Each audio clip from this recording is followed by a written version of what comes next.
Magandang araw, Grade 7 Sapphire! Ako si Binibining Jerilyn Orense, ang inyong guro sa Araling Panlipunan 7. Bago tayo formal na dumako sa ating paksang tatalakayin sa araw na ito, tayo muna ay magkakaroon ng isang maikling aktibidad. At ang aktibidad ay pinamagatan kong Word Cipher Code. Makinig ng mabuti class dahil babasahin ko at ipaliliwanag ang mechanics o panuto sa larong ito. Una, ang guro ay magbibigay ng flaglets sa mga mag-aaral.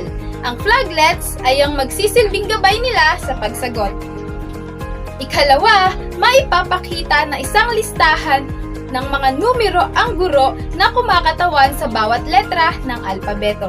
Ikatlo, para masagutan nila ang hinahanap na salita ng guro, ang bawat numero ay kailangan nilang i-decode. Panghuli, kapag nalaman na ang kasagutan, ang guro muna ay magbibilang ng 3 segundo. At kung sino ang unang magtataas ng flaglet ang siyang sasagot. Kapag tama ang sagot ng mag-aaral, ito ay makakatanggap ng gantimpala. Ngayon, handa na ba ang lahat? Kung handa na ang lahat, ito na ang una ninyong i-decode.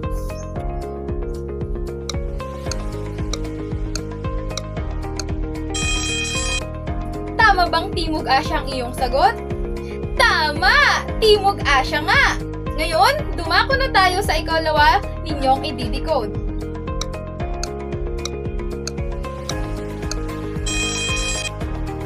Tama ba ang iyong kasagutan? Tama! Ito nga ay imperyo. Ngayon, dumako na tayo sa ikatlo ninyong i-decode.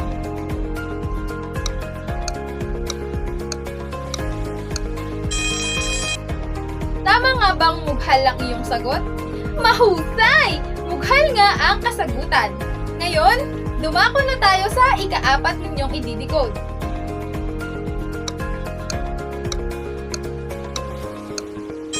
Tama nga bang gupta ang iyong sagot? Tama! Gupta nga ang kasagutan. At dumako na tayo sa panghuli ninyong i-decode.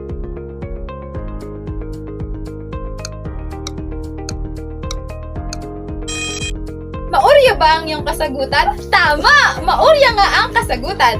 Nag-enjoy ba kayo, class? Mahusay!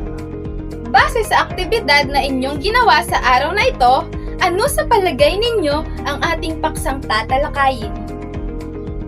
Tama! Ang ating paksang tatalakayin sa araw na ito ay may koneksyon sa mga imperyo. At ang ating bagong tatalakaying paksa sa araw na ito ay patungkol sa sinaunang Timog Asya at kung ano ang mga imperyo na naitatag rito. Bago tayo formal na dumako sa ating paksang tatalakayin sa araw na ito, nais ko munang ilahad ang ating mga layunin. Sa pagtatapos ng aralin, ang mga mag-aaral ay inaasahang Una, natatalakay ang pagiging makapangyarihan ng mga imperyong naitatag at namuno sa Timog Asya. Pangalawa, nasusuri ang mga kontribusyon at ang paraan ng pamumuno na ipinatupad ng mga imperyong Maurya, Gupta at Mughal sa pamamagitan ng graphic organizer. At ang panghuli, na ilalahad ang sariling opinyon hinggil sa epekto ng mga kaganapan sa sinaunang panahon sa kasaysayan ng Timog Asya sa pamamagitan ng pagsagot sa mga katanungan ng guro. Handa na bang makinig ang lahat? Kung handa nang makinig ang lahat, atin nang simulan ng ating talakayan sa araw na ito. Sa Timog Asya, umusbong ang isa sa pinakamatanda at pinakadakilang sibilisasyon sa daigdig. Tinatawag ang Timog Asya bilang lupain ng mistisismo dahil sa mga konseptong itinataguyod ng mga rehiyon. Pinakamatanda at dakilang sibilisasyon sa Timog Asya ay ang sibilisasyong Indus. Lunduyan din ang Timog Asya ng mga dakilang relihiyon at filosofiya, katulad ng Hinduism at Buddhism. Tinatawag itong lupain ng mistisismo at batayan ng mga konseptong ito ay ang paniniwala sa ahimsa o kawalan ng karahasan. Mahalaga rin sa kanilang paniniwala ang mga karma o ang moral na resulta ng pagkilos sa isang nilalang. Ngayon, dumako na tayo sa prehistorya ng Timog Asya. Alam nyo ba, class, na ang prehistorya ng Timog Asya ay nagsimula bandang 6,000 to 4,000 BCE, kung saan mayroong mga maliliit na pamayanan sa India at Pakistan, partikular sa Balochistan at kanlurang Rajasthan na nagpapakita ng maunlad na kultura. Ating namang alamin ang mga imperyong umusbong sa sinaunang Timog Asya. Una na rito ay ang Imperyong Maurya. Noong 321 BCE, naitatag sa India ang unang kahariang pinamumunuan ng isang katutubo sa pangunguna ni Chandragupta Maurya. Noong 321 BCE, naitatag ni Chandragupta Maurya sa India ang Imperyong Maurya. Ginawa niyang kabisera ng kanyang kaharian ang Pataliputra at ginamit ang Arthashatra bilang gabay sa pamumuno. Si Asoka ay apo ni Chandragupta. Siya ang humalili sa kanyang lolo. Itinuturing itong bilang pinakamahusay na leader ng Maurya at ang unang emperador na yumakap sa relihiyong Budisa. Kung kaya't nireforma niya ang mga istriktong batas na ipinatupad ng kanyang lolo. Itinaguyod din niya ang pagkain ng gulay bilang pagsunod sa ahimsa. At sa halip ng mga ekspedisyong militar, mga misyong Buddhist ang ipinadala niya sa ibang lugar tulad ng Himalayas, Sri Lanka, at Myanmar. Ngayon, dumako naman tayo sa ikalawang imperyong umusbong sa sinaunang Timog Asya at ito ang Imperyong Gupta. Matapos ang pamamayagpag ng Imperyong Kushan, bumalik sa watak-watak na estado ang India. Pagsapit ng bandang 400 CE, nagtagumpay ang isang bagong dinastiya na maibalik sa pagkakaisa ang watak-watak na estado at dito na naitatag ang Imperyong Gupta.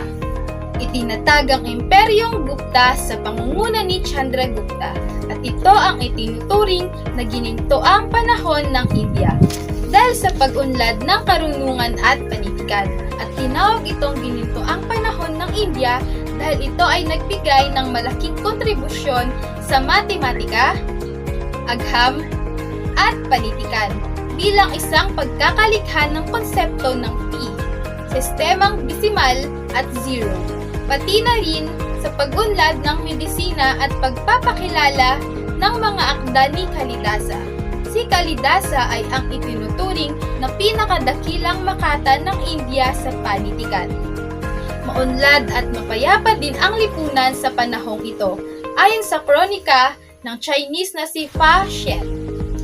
Gayunpaman, humina sa panahong ito ang Buddhism dahil sa mas itinaguyod ng imperyo ang Hinduism sa pamamagitan ng pagsuporta sa mga Brahmin. Atin namang tuklasin ang huling imperyong umusbong sa sinaunang Timog Asya at ito ang Imperyong Mughal.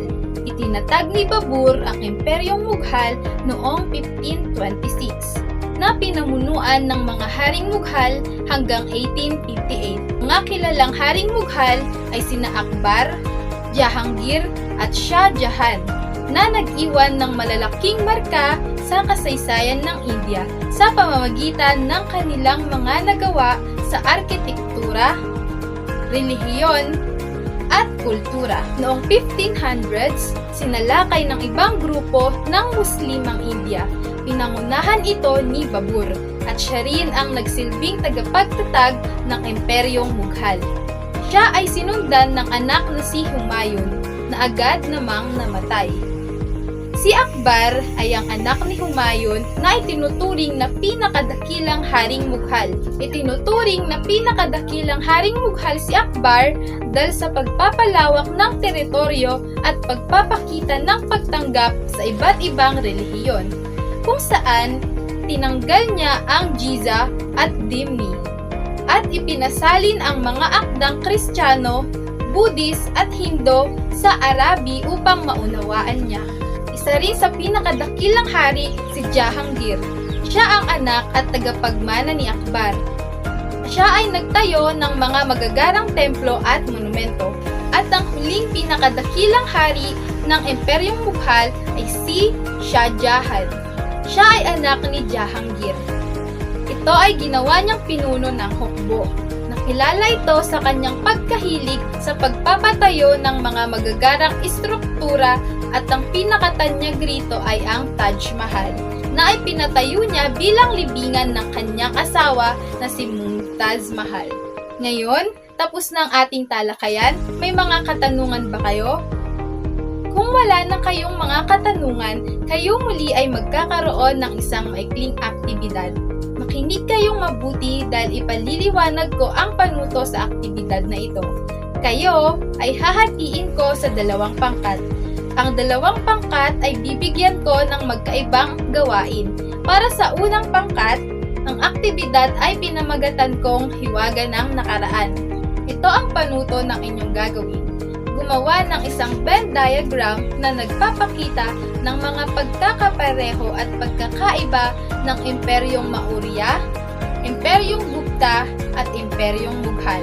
Para sa ikalawang pangkat naman, ang aktibidad ay pinamagantan kong Imperyong Hindi Malilimutan. Ito ang panuto para sa inyong aktibidad. Pumili ng isang imperyo at gumawa ng graphic organizer na naglalaman ng mga impormasyon patungkol sa napili ninyong imperyo. Kayo lamang ay mayroong 3 minuto para gawin ang aktibidad at 2 minuto para sa pagpapaliwanag. Para naman sa kriteriya o pagtatasa sa gawaing ito ay una, pagiging kumpleto at tama ng mga detalye, 50%. Kalawa, kalinawan ng paglalarawan, 30%. Pagkakaroon ng kagamitang visual, 20%. At ang kabuuan nito ay 100%.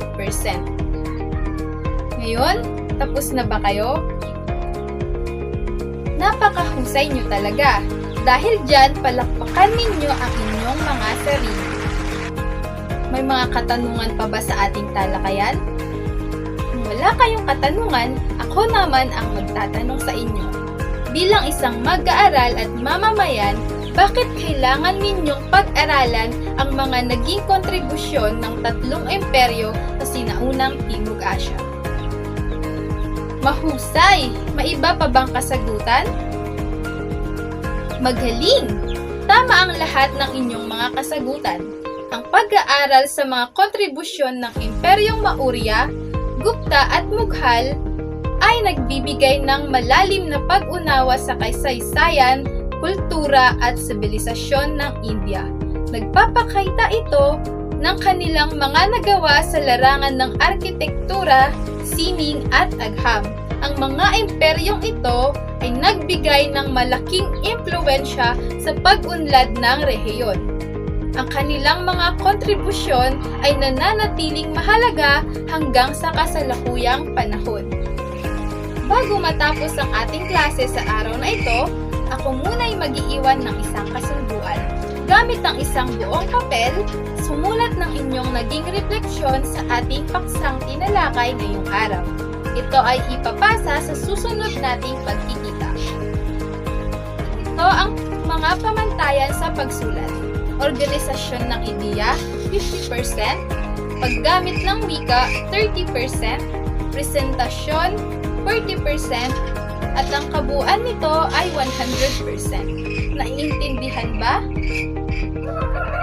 At dyan nagtatapos ang ating talakayan sa araw na ito. Maraming salamat sa pakikinig Grade 7 Sapphire.